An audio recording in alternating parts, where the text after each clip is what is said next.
Alright, sorry I left you guys hanging last time, but sometimes it's the way it rolls, especially when you have a whole lot of stuff going on. You gotta just chop it and just cut it, put some fake bullshit at the end, and just say to be continued. Okay, we're gonna try to cover this as quickly as possible. First, this is what my dude looks like. You have your device points down here at the bottom, and you have your different slots that you could fill with whatever particular item. So we have ranged. We can go through and we could pick, let's say a shotgun level 4. My specialty, let's say I want missile launcher 4. You see my device points down here filling up? I can only do 15, so I still have 3 more slots to fill up when I have 7 points left to spend. So I go to my, let's say if I want a pally bubble, and then I want an AoE shield. Oh, look at that, bam, I'm already over 16 out of 15 points. I have to sacrifice somewhere. So if you know that you're gonna be running around with your missile launcher pretty much all the time, full time, you could ditch points out of this, you know, or you could actually just take it all together, and then you free up those 3 points to spend on, let's say, EMP grenades. See how that works? This is my normal starting suit that you see I'm wearing right now. I can throw this on right here. Bam. Right? Pretty big difference. My head, I bought this and I thought it was pretty cool, and then I checked my mail. Turns out they gave me this, which is totally retarded. And then they gave me this, which is completely awesome. Now, dyes. There's different types of dye. I bought a urban camo dye because it looked pretty pimp on this thing. And then there you go. My dude looks totally different from when I first started.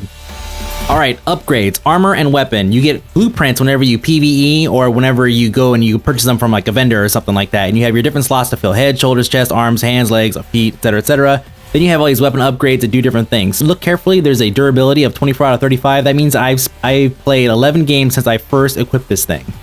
So basically you build them and they're consumable. I don't know if they're gonna change that soon, but you know, whatever, that's the way it is now. Now let's take a look at the talent trees. You have 3 trees to work with, and every class is completely unique from each other. And then you can punch in points however you want, blah, blah, blah, boom, then click save, bam, done. And then you can jump right into battle. And that's customization. Finally, PvP. This is what the game is all about. If you bought this game for PvE, you're fucking up, okay? Trust me. First, you have to know and understand, and you might want to spread the word to those who do not understand this, but every class has its role. And you're probably thinking, what are y'all talking about? Every class has its role. Isn't that an old game? Every class has a role. If I'm a mage, I'm gonna be sheep and stuff and throwing the fireballs and stuff like that. Yes, I get it, yeah. But it's not like WoW and Ion, all those other games. You like half-ass spec, you know what? Oh, I'm gonna be a priest, but I'm gonna go kind of up in the shadow zone and stuff. And then I'm gonna go into this or whatever, and then the heals, and I'm gonna do a little bit of everything. It does not work that way here, okay? If you're a medic and you're running around trying to kill people, you're retarded. Yes, you might get off a kill every once in a while, but you're better off supporting a recon or an assault. Even supporting a recon's kind of pushing it, because they should be out there by themselves, cloaked, sniping. That's their job. Robotics is straight up support. They're kind of the exception to the rule of they have to stick to one particular person, because they can support pretty much anybody. That is until you capture a node or capture something that needs to be guarded. That's when robotics really shine. They could set up turrets, they could set up healing stations, power stations, they could set up walls, domes, all kinds of crazy shit. And they just basically sit there in the corner somewhere with their little healing station, all that good stuff from the turret and the walls and everything. And they just sit there and just heal the turret over and over again. Boom, boom. And they get healed in the meantime. And that's their job, is to sit there and nurse their gear while it defends everything else. Trust me, I cannot tell you how many times I've been killed by turrets, which is why yesterday or last week or whenever the hell I was like, fuck these guys. And you will too, unless you're a robotic, and then you'll be like, oh, you the dude. Oh, that was good. And then you'll remember that. You'll turn around and do it to someone else who's gonna be like, fuck that guy. And assault, well, you know. Now what you wanna do is get you and 3 of your friends together and decide, what do I want to say? Do we want it to be pure offense? Do we wanna, hold the fort and really really piss everybody off with like 4 robotics or something? Oh wait, what was that? 4? Did you say 4 people? Why not 10? Well, because you can only have 4 people in a party queue up for a random PvP match. Now, why is that? Because we all know that if you get 10 people together, you're gonna see, recruiting for a losing pre-made, or you're gonna go in and completely wipe the other team. So it's kind of like a grief thing, or a I want to be griefed for free XP kind of thing. And it's honestly, it's a pretty good provision they put in. So kudos to you, Hi-Rez, and kudos to me for this pimp-ass getaway. Balls in your mouth. Booyah. Alright, Conquest, here we go. Pop open your map, click on Conquest, and this is one of the, I think, 5 or 6 different maps, 5 maps that they have available. Every single one of these squares is a different instance, a different, I guess, mini base or something. And as you can see here, this Rebel Beast and Rebel, I guess this is the Alliance, which is made up of several agencies, is controlling the majority of this particular map. So what you do is you go and you find something that's going to be starting off soon, like let's say this one right here, and you can bid to fight here, and the money comes out of your, I guess, your guild bank or agency bank. That's why you get taxed all the time. So once you bid and the time up here runs down to 0, I think it picks you up or something. I don't know. I wasn't running shit last time. I think Rick was, but anyways, you get picked up, you go in, and you have a chance to take over that particular square. And basically, it just moves on from there. You can sit there and move on and collect more squares. And there's certain ones, I guess, have these tech labs or something that give you an actual bonus to something. I don't even know yet, but there is a manual for this thing written by some random dude on some random Global Agenda website. So here's the link. Check it out.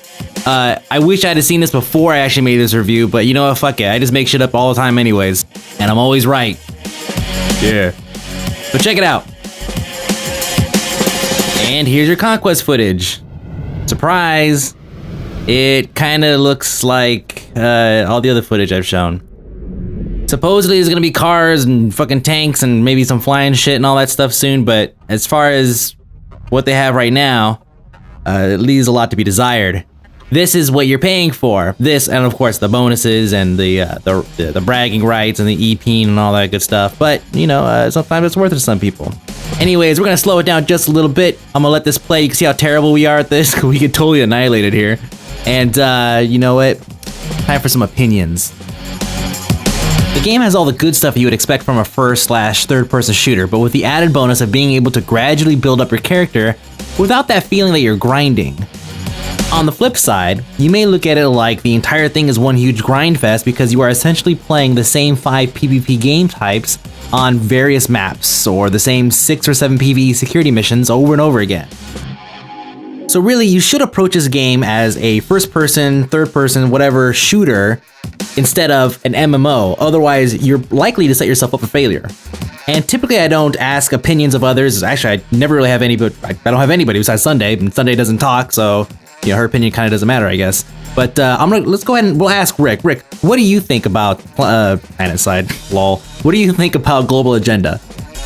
Well, I think Global Agenda is a pretty decent game. It's got a lot of innovations, but for a subscription, it's probably not worth it because all you're really getting is agency versus agency, which, in other words, is just organized PvP. But as a buy and not subscribing, I think it's actually pretty fun, and I'm looking forward to playing it just in the upcoming months. You know, we'll see. Like maybe, who knows? Maybe they already have stuff like in development, like that's gonna make it worth subscribing to. I have a feeling that, I mean, today is the 8th February, so I have a feeling that by the end of this month, before they actually announce that they're gonna go live with the whole you have to pay monthly subscription fees, they're gonna unleash this like fat patch of all this stuff. Yeah, I wouldn't doubt that. They're gonna try to nail all the impulse buyers, the people that are like, oh shit, all this stuff's coming out. I got to play it, you know, because it's like coming out tomorrow or something. And their shit's running out, so they gotta get it if they want to see it.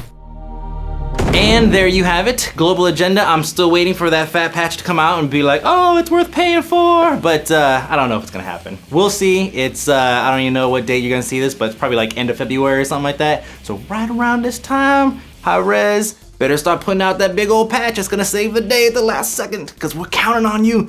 Me, Rick, Ruin. Anyways, oh yeah, and all these guys too. I'm sure all these guys are definitely looking forward to it. Sunday, I know you're looking forward to it too.